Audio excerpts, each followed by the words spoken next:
Okay, so we are going to go into the complicated stuff, which is actually very simple when you wrap your head around it. It's a really simple concept about how the heart exactly pumps and beats blood through its different compartments. So, first of all, let's start from the very beginning. Let's start from diastole. Now, diastole, when I first heard this word, I don't know if my mind is just in science or I just instantly thought like relaxed. Like diastole seems like a really relaxed word. So yeah, my thinking was followed up because diastole is actually the word the word used to describe when the heart is relaxed, all the valves are shut. The atria and the ventricles are relaxed, so everything is quite calm. It's diastole. So that's what the first stage of the heart is. So that's the beginning. Now, what happens next? Well, obviously the blood needs to come in. So the blood trickles in at low pressure through the atria, well, into the atria really. So if you think about it, diastole is happening and now the blood is trickling into the atria at low pressure. Now, as when anything trickles into something like a bowl, for example, if water was trickling into this bowl, since I have a water squirter, so the water is trickling into the bowl, like the blood is trickling into the atria, what's going to happen? The bowl's going to fill up. Now, the atria fills up with blood. So the blood continues trickling at low pressure into the atria and it fills up. But unlike this bowl, the atria is slightly more of a closed shape. So because it's slightly more of a closed shape, pressure begins to build up. So if you think about, if you think about, but the blood is trickling into the atria and it's starting to squeeze because pressure is starting to build as blood keeps trickling through. So what's going to happen? Well, the valves are going to open. What I mean by the valves, I mean the atrioventricular valves are going to open. So that is the valve between the atria and the ventricle. And because this pressure is building up, the blood is now flowing through the valve into the ventricle. Now, what happens next? I keep saying what happens next because it's important to know what happens next, is that the atria contracts. Now, you know when something is being squeezed out, or something is, say something is of high pressure, or like a balloon. Yeah, let's take a balloon. Fill a balloon with water and let the water trickle out. The balloon's going to shrink, like slowly but surely shrink. Now I think about this as what's happening with the atria, but instead the atria is like physically shrinking, so it's by force. So the atria is actually contracting and forcing out the blood. This is the next step. The atria contracts. Now, the reason why the atria contracts is because the atria doesn't want to have any blood left in its compartment, because for some reason the heart is not happy when the blood is supposed to be flowing through to the next step and it's still there. The heart is not happy. So the atria contracts to make sure there is no blood left in it. Now, a semisecond afterwards, the ventricle contracts. Now, if you think about it, the blood is flowed through the atria, through the atrioventricular valves, into the ventricle.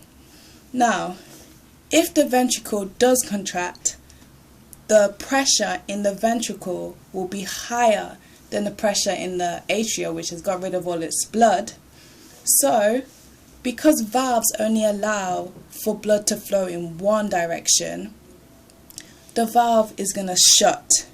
Because what's going to happen when this blood, say okay, this is my monkey.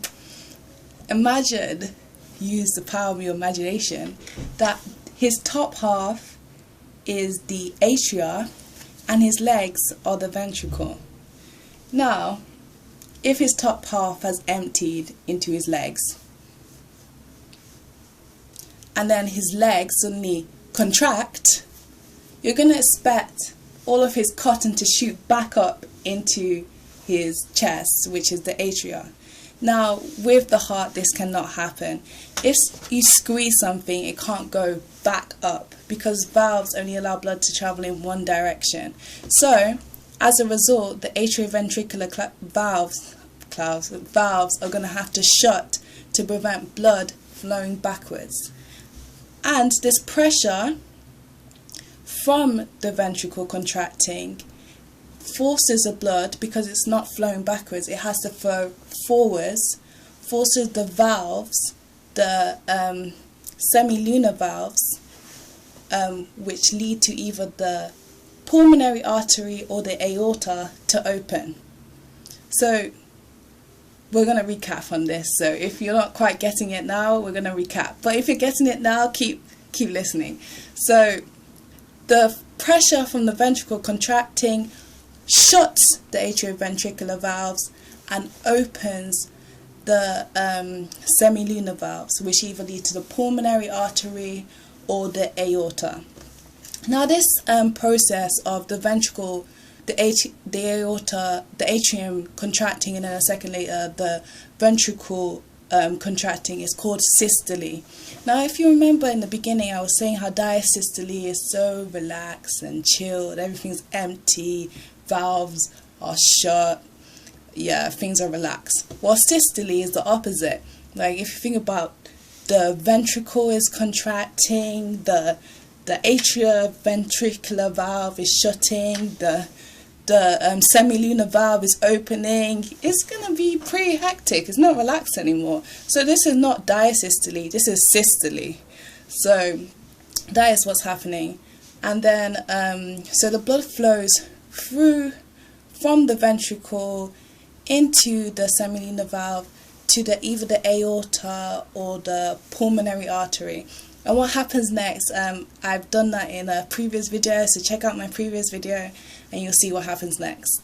So, that is basically it.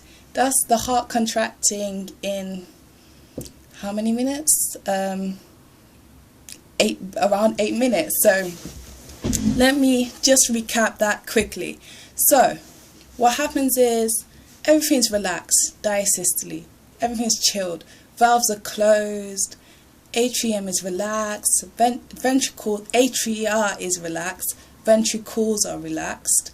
So then, blood thinks, you know what, let me disturb this relaxed state. It begins to trickle in slowly at low pressure. Now, it trickles in, and it begins to fill up the atria. And as it begins to fill up the atria, pressure begins to build. And when this pressure in the atria is greater than the pressure in the ventricle, the blood opens, the pressure in the blood opens the valves, and the atria opens the atrioventricular valves, which are also called the bicuspid and tricuspid valves, depending on what side you're looking at, but it's just easier to call them atrioventricular valves. So it opens these atrioventricular valves, and then the blood rushes through into the ventricles. Now, the blood is rushed through, the atria does not want to see any more blood anymore, the atria contracts to make sure all blood is gone. So, a second later, after the atria contracts, the ventricle contracts, and this ventricle, this movement of the ventricle contracting builds up pressure in the ventricle. The blood pressure in the ventricle increases. As the blood pressure in the ventricle increases, it's like you're squeezing it. The blood wants to go somewhere, so let's go back. No, we can't go back because of the valves. They only allow you to travel in one direction. So the atrioventricular valves have to shut, so the blood does not go back. Shut. That was really dramatic. So they have to shut. Now, So what way can the blood travel? The blood can travel this way, forward. So the blood travels forwards through, forcing its way through the through the semilunar valves.